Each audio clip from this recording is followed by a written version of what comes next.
नमस्कार दोस्तों, target with PS Parihar channel में आपका स्वागत है। आइए पहले कल का वीडियो देखते हैं। ये मेरा कल का वीडियो है। कल मैंने एक वीडियो बनाया था और 22 सितंबर की यहाँ पर डेट पड़ी हुई है। 34,000 लोगों ने इस वीडियो को देखा भी था। टीसीएस में 2000 से ज्यादा पदों का विज्ञापन सोमवार को जारी हो जाएगा, यानी कल बीपीएससी अपना जो विज्ञापन है वो जारी कर देगा।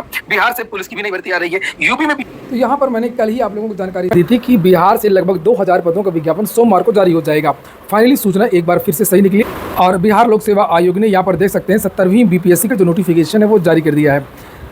यहाँ पर सारी जानकारी दी गई है, पदों की संख्या के बारे में, रिक्तियों का अलग अलग विवरण दिया है। यहाँ पर आप देख सकते हैं अनुमंडल पदाधिकारी वरीय उप समाहर्ता यानी कि एसडीएम के कितने पोस्ट हैं और महिलाओं के कितने पोस्ट। नीचे वाले जो पद हैं ये महिलाओं के हैं और ये पुरुषों के हैं।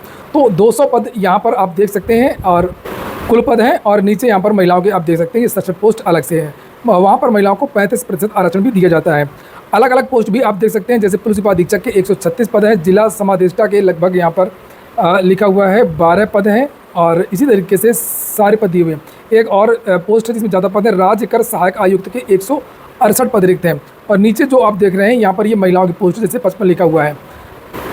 तो अब हम सीधे नीचे देखते हैं यहाँ पर टोटल कितने पद हैं। देखिए, ये देखिए टोटल जो पद हैं वो 1945 पोस्ट का जो विज्ञापन है जारी हुआ है।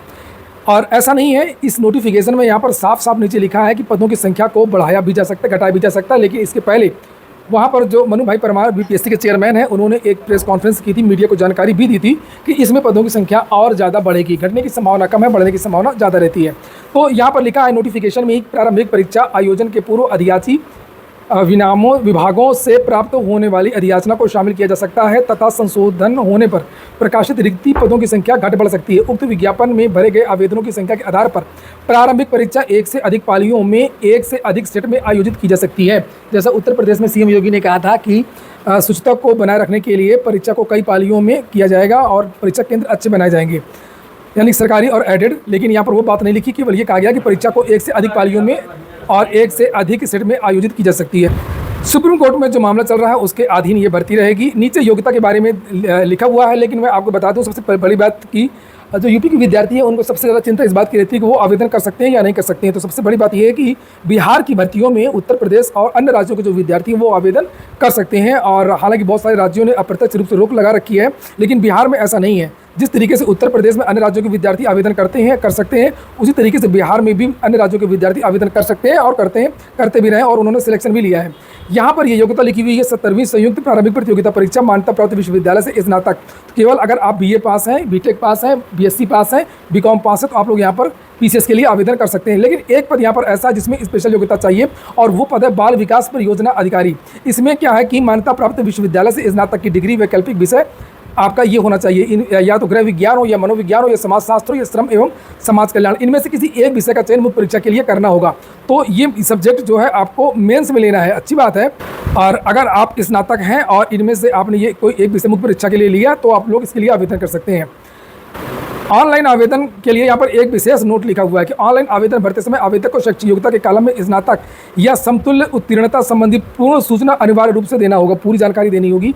विशेष शैक्षिक योग्यता एवं विशेष वैकल्पिक विषय वाले पद के लिए अभ्यर्थियों को ऑनलाइन आवेदन करते समय पद का चयन करना अनिवार्य होगा, अन्यथा उक्त पद के लिए उनकी दावेदारी मान्य नहीं होगी, पहले ही बताना होगा। अन्य राज्यों के विद्यार्थियों को यहाँ पर कोई आरक्षण नहीं दिया जाएगा। आरक्षण केवल जो बिहार के मूल निवासी हैं उन्हीं को आरक्षण मिलेगा। ये देखिए तीसरा नंबर लिखा हुआ है, जात के आधार पर आरक्षण का लाभ केवल उन्हीं उम्मीदवारों को मिलेगा जो बिहार के निवासी हैं, अर्थात जो बिहार के मूल वासी हैं। बिहार राज्य के बाहर के निवासी अभ्यर्थी को आरक्षण का लाभ देना नहीं होगा, वो तो होता ही है, सभी राज्य ऐसा करते हैं। आवेदन में दिया गया स्थायी पता ही आरक्षण के प्रायोजन के लिए स्थायी निवास अनुमान्य होगा। उक्त आरक्षण के लिए उम्मीदवारों को स्थायी आवासीय प्रमाण पत्र प्रस्तुत करना अनिवार्य होगा। उम्र सीमा यहाँ पर देख सकते हैं, उम्र सीमा के बारे में जानकारी दी गई है। उम्र सीमा चूँकि इसमें अलग अलग प्रकार के पद हैं, कुछ पदों में उम्र सीमा यहाँ पर 20 न्यूनतम, किसी में 21, किसी में 22, तो उसको आप लोग देख लीजिएगा। यहाँ पर मैं दिखा देता हूँ आपको, ऊपर ये दिया हुआ किनारे, आप ये देखिए लास्ट में, यहाँ पर ये सबसे लास्ट का जो कॉलम है, यहाँ पर किसी में 21 लिखा हुआ है, ये देखिए, और किसी में ये देखिए 22 वर्ष लिखा हुआ है।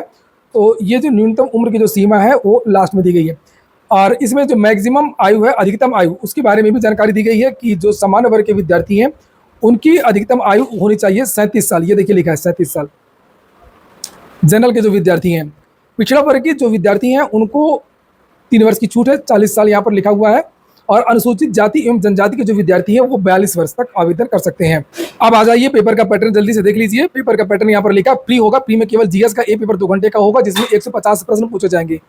और यहाँ पर लिखा है कि 130 की नेगेटिव मार्किंग भी रहेगी प्रारंभिक परीक्षा में। प्रारंभिक परीक्षा मात्र जांच परीक्षा होगी, यानी कि ये केवल स्क्रीनिंग परीक्षा होगी। इसका 10 गुना जितने पद हैं, यानी कि लगभग 2000 पद हैं, तो इसका 10 गुना विद्यार्थियों को मुख्य परीक्षा के लिए बुलाया जाएगा। लगभग 20,000 यानी कि 20,000 विद्यार्थी मुख्य परीक्षा के लिए बैठेंगे पदों के हिसाब से अगर हम लोग बात करें तो। नीचे ये भी बताया गया कि प्रारंभिक परीक्षा में क्या पूछा जाएगा। सामान्य विज्ञान, राष्ट्रीय अंतर्राष्ट्रीय महत्व की समसामयिक की घटनाएं, भारत का इतिहास तथा बिहार के इतिहास की प्रमुख विशेषताएं, सामान्य भूगोल, बिहार के प्रमुख भौगोलिक प्रभाग, यानी बिहार का काफी इसमें सिलेबस डाला गया है। और लिखा है कि यहाँ की महत्वपूर्ण नदियां बिहार की, भारत की राज्य व्यवस्था, आर्थिक व्यवस्था, आजादी के पश्चात बिहार की अर्थव्यवस्था, बिहार के परिप्रेक्ष्य में यहाँ पर अर्थव्यवस्था भी है, भूगोल भी है और इतिहास भी है। इसके अलावा भी सामान्य जानकारी भी है। यहाँ पर नीचे लिखा हुआ है कि मिनिमम कट ऑफ भी है। इसमें कट ऑफ पहले ही घोषित कर दिया गया है कि कम से कम इतना नंबर आपको लाना ही चाहिए। जैसे उत्तर प्रदेश लोक सेवा आयोग में भी है इसी तरीके का, लेकिन उसमें कट ऑफ का जो दायरा है वो दूसरा 40-45 का है।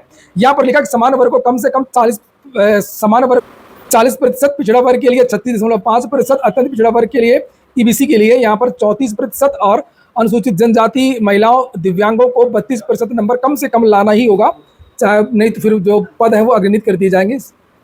और नीचे यहाँ पर आ जाइए, मेंस का देख लीजिए, मेंस का क्या सिलेबस है।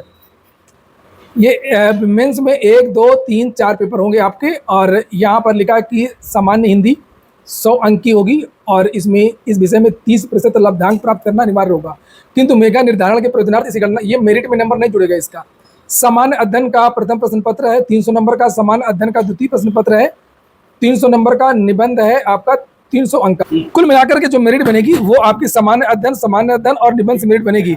हालांकि यहाँ पर एक ऐच्छिक विषय का भी पेपर होता है 100 नंबर का, लेकिन यहाँ पर साफ साफ लिखा है कि राज्य सरकार द्वारा निर्धारित न्यूनतम प्राप्तांक प्राप्त करना अनिवार्य होगा।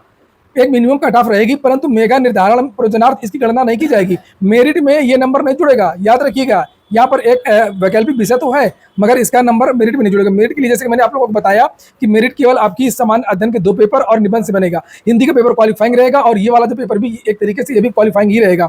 इसमें मिनिमम कट ऑफ केवल रहेगी। और यहाँ पर जो सब्जेक्ट है जो आपको लेना है वो देख सकते हैं, पूरी लिस्ट, लोक प्रशासन, समाजशास्त्र, सांख्यिकी, प्राणी विज्ञान, ये सब यहाँ पर दिया है। बाल विकास परियोजना अधिकारी पद के लिए अगर आप लोग आवेदन कर रहे हैं तो यहाँ पर ये 4 जो सब्जेक्ट हैं, तो इनमें से 4 में से कोई भी सब्जेक्ट आप इस पद के लिए अगर आवेदन कर रहे हैं तो वो यहाँ पर ले सकते हैं, बाल विकास एवं परियोजना पदाधिकारी के लिए। तो यहाँ पर यही लिखा हुआ नीचे आप देख सकते हैं, इंटरव्यू के बारे में जानकारी दी गई है कि 120 नंबर का आपका इंटरव्यू होगा यहाँ पर और 2.5 गुना विद्यार्थियों को बुलाया जाएगा, यानी कि 2000 पद हैं तो लगभग 5000 विद्यार्थियों को साक्षात्कार के लिए बुलाया जाएगा। और जो मेंस की मेरिट है, जैसे मैंने बताया कि 600 नंबर जो सामान्य अध्ययन का और 300 नंबर का निबंध का, जो विद्यार्थी इसको क्वालिफाई कर लेंगे उसी से आपका जो है वो चयन होगा इंटरव्यू के लिए।